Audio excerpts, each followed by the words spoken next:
Randy Barnes like they saw last week. 75, 10 1/4 inches, a new world record. And here's the look at it. Westwood, California, Craig. You know, Bob, he's a guy who usually takes a while to warm up in the shot put. Good throws coming towards the end of his competition. This was his second throw, way out there. He knew right away that he'd beaten the record. And we asked him after that meet last week, could he set a new record here in San Jose, California this week? Barnes uses the spin technique. This is the glide technique, which was really perfected by Perry O'Brien back in the late 50s, early 60s, as demonstrated by C.J. Hunter, who's a young shot putter from Penn State University. That's the way they all threw until the mid-70s when Brian Oldfield decided to use the discus spin technique in the ring. A lot of rotational force. If it's controlled properly, you can really throw very far, but it's difficult to control.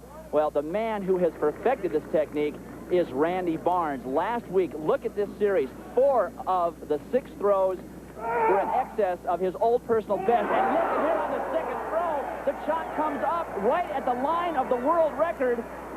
Again, the second throw. That's the one where he set the record last week, 75, 10 1/4. Now it's just a matter of where is that chalk line relative to where the distance is. A very poor technical throw by comparison to last week, but it really went out there, and he knew it was a good one.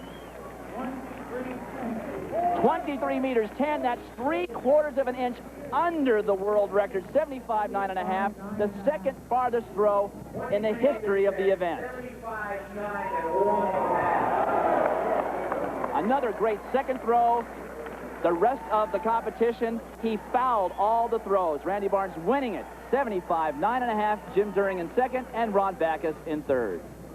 Well, the words big guy certainly aren't wasted on this man, Randy Barnes. You showed that you don't need a $50,000 bonus to throw far, but you do need a little more concentration to throw well. What were the technical problems you were having? Just lack of consistency this week. You know, it's been kind of a whirlwind since I broke the record and stuff, and I've been doing a lot of traveling and trying to do a lot of press stuff.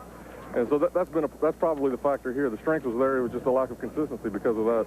If you can throw 75, 9 1/2 on a bad throw, what does that mean? I mean, we know that you've been throwing far in training. What can you give us a prediction for what you could throw if you put it all together?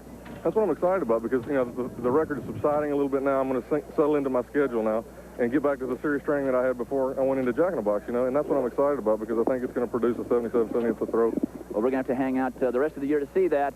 But Randy Barnes still, the #2 performance all-time in the shot put, a great performance. Let's go back up to Bob Neal. Thank you, Dwight Stones. We'll have more from Bruce Jenner's Bud Light Classic and...